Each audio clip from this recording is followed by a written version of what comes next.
maybe we don't have the same approach. But I think at the end of the day, kami magkakapatid, Pia, Ate Pia, Kuya Alan, silang mga nasa politika, I think we share the same values. Iba lang yung approach namin. So ako, I hope that we can trust each other, na we are all competent and we're all capable, and that in our hearts, we all want to help and to serve the Filipino people, and that we allow each other to do so. That's the whole spirit of collaboration na binanggit ni Lino. Kasi I remember clearly that when he was mayor of Taguig, talagang inopen niya, even sa show business, no, a lot of the Star Circle people, a lot of the people from show business can have their vaccines in Taguig during that time, their facility. But congratulations, ito na si Gord. Direk, pa-update na lang direct sa disqualification case. Kamusta na po ngayon? Ongoing yung disqualification. Hindi ko pa rin alam sino nagpapadisqualify sa akin. Pero merong mga taong ayaw ako manalo, ayaw ako tumakbo.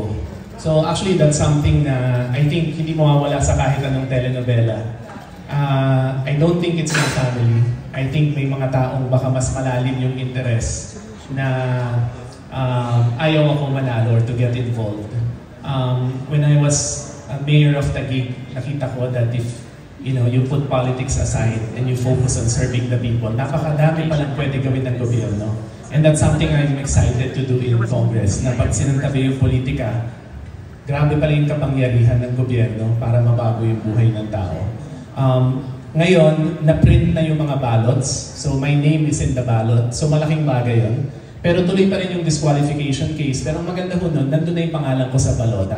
So mas magiging madali na yung proseso. Pero syempre, ang prayer namin ay mabasura yung disqualification case ko. Kung humaba naman at tumagal, maaaring kung manalo ako, ay maproklama na ako by the time na lumabas yung desisyon. So sa akin, ang importante, na-print na yung balota na nandun yung pangalan ko.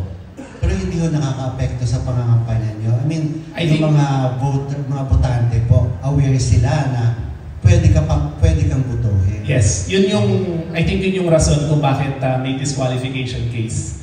Para malito yung mga botante. So may mga umiikot, sinasabi nila sayang yung boto nyo kasi madi-disqualify lang si Lino.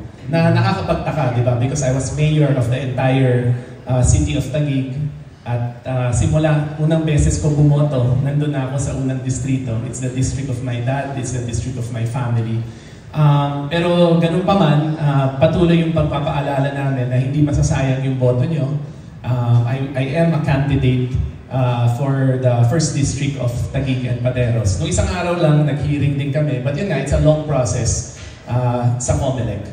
Yung lahat ng opinion ko sa kanya, pag meron siyang ginawa na hindi ko nagustuhan, sinasabi ko sa kanya. And usually, pinapakinggan niya ako. So ako, I miss that. No? I miss being able to talk to my brother. And hopefully, after the elections, no, magkasundo rin kami. I think we're more influential. Mas marami kaming matutulungan kung magkakampi kami. And again, naniniwala ako pareho kami ng puso. May mga bagay na hindi namin pinagkakasunduan, lalo nung dating administrasyon. Pero tingin ko, sa 1,000 issue, baka 2, 3, 4 yung hindi namin pinagkakasunduan. Pero yung iba, magkakasundo kami kasi pareho kaming values. So, hindi man kami masyado nag-uusap ngayon, I pray that after elections, maayos din lahat. Sana nabati ka naman siguro ng birthday mo, Direk. Hindi. Pero ako, constantly, nagme-message naman ako.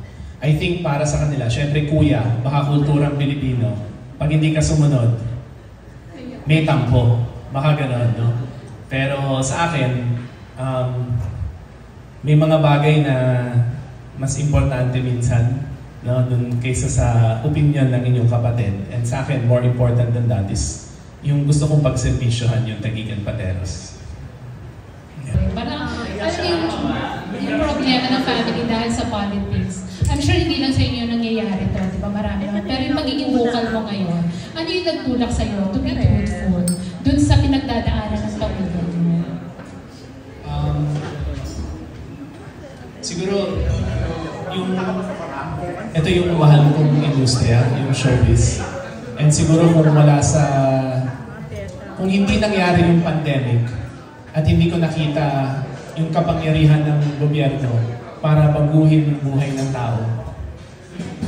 At ang tingin ko sa politika parang yung tingin ko dati na madumi ang politika, na ang nabubuhay lang dyan yung mga tradisyonal na politiko.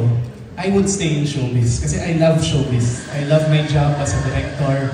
I love my job as a producer. But yung decision ko talaga na bumalik sa public service is really, I think, for me parang obligasyon na hindi ko matakasan. Kasi nga hindi ako makatulog sa gabi dahil alam ko meron akong magandang pwedeng gawin. And when I see my kids, and when I listen to people, and when I talk to young people, and siguro yun yung importanteng mensahe ko ngayon, parang huwag tayo sumuko sa gobyerno. Kasi kung hayaan lang natin na lahat ng nasa gobyerno ay mga trapo, wala nang mangyayari sa gobyerno. So siguro yun yung inspirasyon ko. Sa lahat ng mga telenovela, sa lahat ng mga pelikula, ang tinuturo lagi, laban. No, laksan mo yung loob mo. Tapos, eto na sa harap ko, pero hindi nila ako sinusuportahan. And umiikot naman sila kasama yung makakalabang ko. So for me, no matter what happens, I won't say anything bad about my family. Kahit awayin nila ako, hindi ko sila awayin. Pagkatapos ng eleksyon, magkaibigan pa rin kami, mahal ko pa rin sila. Kung papayagan nila, pagkatapos ng eleksyon, pagsisilbihan ko ang lungsod ng Taguig, ang bayan ng Pateros, pagsisilbihan ko rin sila. And then nagtuloy-tuloy ngayon. And then, yes. Pero curious na kami, nagkausap na ba kayo? And naitanong mo ba yung reason kung bakit hindi ka nila sinuportahan? Nag-aisipin ko paano sagutin yung tanong na yun. Tingin ko, hindi masyado. Parang iniisip ko pa rin kung bakit. Pero syempre, meron na ako sariling mga haka-haka kung bakit hindi na ako sinusuportahan. And sa akin, hindi naman malalim. It's just that, hindi nila ako madidiktahan na gawin yung gusto nila. At hindi ko sinasabing masama ho yung gusto nilang pagawa. Pero para sa akin lang, kung ako ay hinalal na kinatawan ng Taguig at Pateros, ang papakinggan ko, yung mga taga-Taguig at taga-Pateros. Ang intention ko, pagandahin yung buhay ng mga taga-Taguig at Pateros. When I was mayor, pag may babakunahan, kapag may lalagay sa quarantine facility, kapag merong itetest, priority ko yung mga nasa lungsod ng Taguig. I think ganun lang, no? Iba siguro ng filosofiya. Kasi nga, hindi ako politiko, hindi importante sa akin masyado yung politika. So hindi priority sa akin na palakasin yung partido namin, patagalin ang mga kaitano sa politika. In fact, most of my time in Taguig when I was mayor, talagang ang priority namin mag-recruit ng mga bata. Kasi ang punto ko, parang sa amin, sa Rain Entertainment, and I can see also in Regal, we work with young people kasi we want to prepare the next generation. Hindi yung tayo na lang palagi. And yun nga, siguro iba ng filosofiya. And gusto ko lang din malaman, ano ang take ng yung mom and ni Ate Pia mo dito sa nangyayari sa inyo? Yung mom ko hindi namin ginugulo. So I think mahal kami lahat ng mom ko and my mom supports us all. Yung ate ko, syempre, she's running so she's very busy. And I think ang importante ngayon, my ate just focuses on her run. Dahil lahat naman kami sinusuportahan yung pagtakbo ng ate ko bilang senador.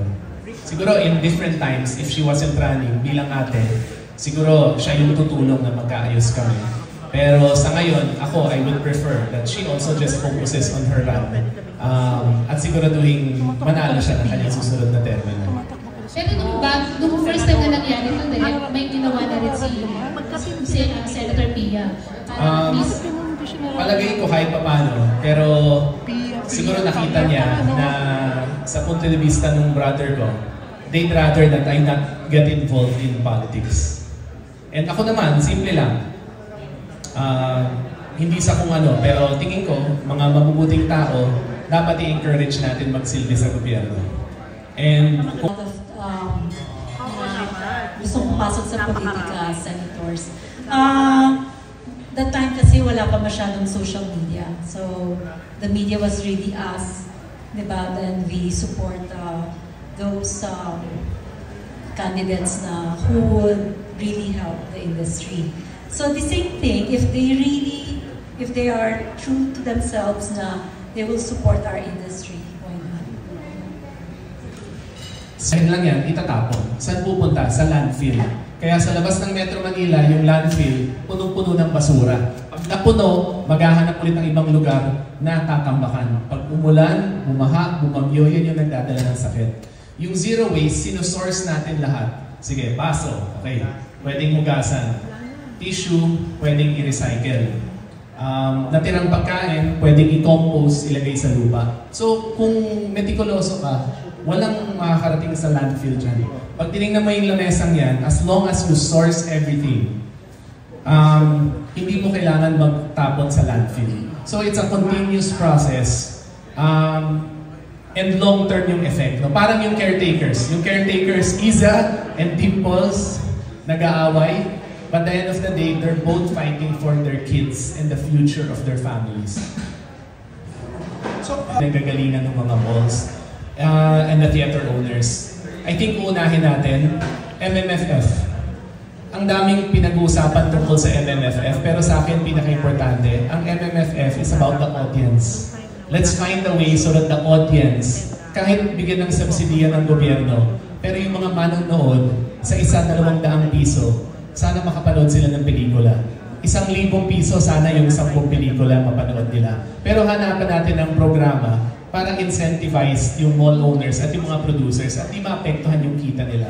I think there's a way and I think there's a formula where government can incentivize the whole MMFF para ho medyo may subsidy lahat ng mga pelikula. But at the same time, yung real winner dapat ay yung audience. Kasi we need to get young people excited about watching movies again. We need to get yung core market natin, yung pamilyang Pilipino. Kailangan manood ulit ng pelikula. As the last question ng Direk, we know that you are highly organized and alam po namin na kahit na tatakbo at babalik kayo sa politika, we know that as you always said, your heart will always be here. Just to assure us, because now of all these ideas that you have, with at least a production and your collaborations, meron ka na bang planong nakaiwan in the next 3 years kung hindi mo masyadong mabibigyan ng panahon ng rain, and meron pa rin doon na mga more collaborations with perhaps with Rical na maiiwan mo na naka-set na for sila Direk to pursue pagka, tapos. Yun yung assurance siguro, Ms. Tessa, na because I'm not running for mayor. If I was running for mayor, kailangan wala na ako ibang trabaho.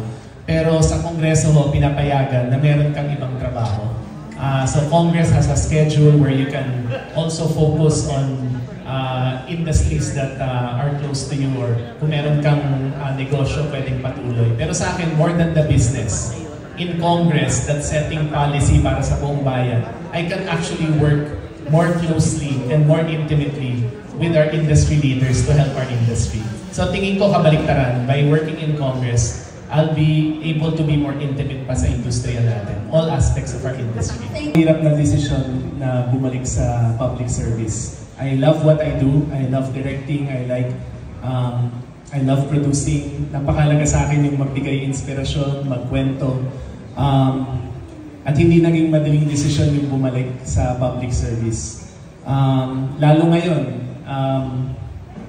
I believe sincere lahat ng intentions ko. Yung natutunan ko nung pandemic na pwede palang solusyonan ng mabilis. Di ba nasanay tayo, sabihin natin, gobyerno kasi. Ano ibig sabihin nun? Mabagal. Pero nung pandemic, nakita ko kung isang tabi yung politika, kung magtulungan tayo, pwede yung mabilis na solusyon sa mga problema natin. And kung mahirap, ngayon pa lang, merong mga fake news, black propaganda. Kanina lang may nag-report sa akin, piniprint na raw yung mga leaflets ng paninira sa akin. Hindi ko alam kung sinong gumagawa. Palagay ko hindi kapatid ko, palagay ko hindi pamilya ko. Pero kung maraming chismis, maraming intriga sa showbiz, mas maraming chismis, mas maraming intriga, mas maraming paninira sa politika. Because I think there's more at stake. Ang pinag-uusapan natin yung buhay ng mga kababayan natin. And yun siguro yung hindi naman ako nagsusumbong sa entertainment family ko. But also that's the challenge. the challenge is really to be able to focus on work pagdating ho sa public service. Kasi oftentimes, it's distracted. Daddy ko, hindi siya politiko. Yung totoong mga nakakilala sa dad ko, my dad was only in an elected position around 4 years. 3 taon siya naging senador, mga 1 to 2 years siya naging miyembro ng Batasang Pambansa. But he was in public service. Kasi halos buong buhay niya, he was giving free legal advice. Abogado siya. So hindi ko siya politiko. Yung parang politika, no, yung mga Cayetano na pumasok sa politika, actually nagsimula with my brother Alan Ran, and then my ate Pia, my sister-in-law, and ako. So ako sigurado ko, ako na sabihin ng daddy ko, na isang tabi yung politika and focus on public service. And that's what I'm trying to do. Na public service doesn't mean playing the game of politics. Parang showbiz. Di ba, may kasabihan, showbiz lang yan. Pero pwede namang sa showbiz, hindi showbiz lang yan. We can talk about real change, we can talk about real issues, we can talk about real things we want to do for the showbiz industry. An honest evaluation or re-evaluation on the ABS-CBN franchise. And harapin nila yung mga issues at bigyan ng pagkakataon sagutin at bigyan ng pagkakataon din bumoto yung mga kongresista. Kung gusto ng ABS ulit, mag-apply for the franchise. Pero I wish they were given an opportunity noon para mapag-usapan at magkaroon ng mga hearings na mas mahaba at mas marami. Okay, Direk. Tapos sabi niyo po sa pagtakbo ninyo, may mga lesson learned sa Filipinos, patuloy na manood ng pelikula. So, kailangan natin solusyonan yung ngayon at maraming nagiging panukala tungkol sa paano natin susolusyonan yung ngayon. Bibigyan ba natin, i-incentivize ba natin? Do we give money to the malls? Do we give money to the producers? Maganda ho yung discussion dyan at maraming tumutulong dyan. So yan, we will actively get involved and we want results. We want to find a way where today, 6 months from now, meron tayong mekanismo kung saan na-encourage natin yung mga kababayan natin to watch more movies. Now, I'll start with the MMFF. Paano natin gagawin 200 piso yung MMFF? Paano natin gagawin na 1.5, lahat ng pelikula pwede natin panoorin? Because people forget, the MMFF is not about the producers. It's not just about the filmmakers and the actors. It's about the audience. It's giving the Filipino people an experience watching Filipino cinema.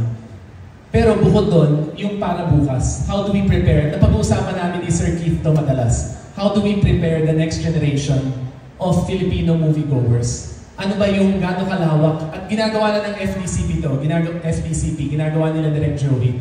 Pero they need more money. Direk, you started your career as a barangay captain and then naging 2nd District Congressman, naging mayor, pandemic mayor, and then ngayon you took a break. And then, bumalik ka ngayon, 1st District naman. Siguro devoid of my personal opinion, but Tagigeños were really like, parang satisfied with the way you handled the pandemic.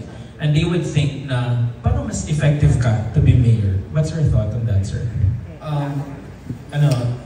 Pag naririnig ko yun, especially during the pandemic, I always say that I owe that a lot to my training in production and in show business. In production, I think yung work ethics natin is unparalleled.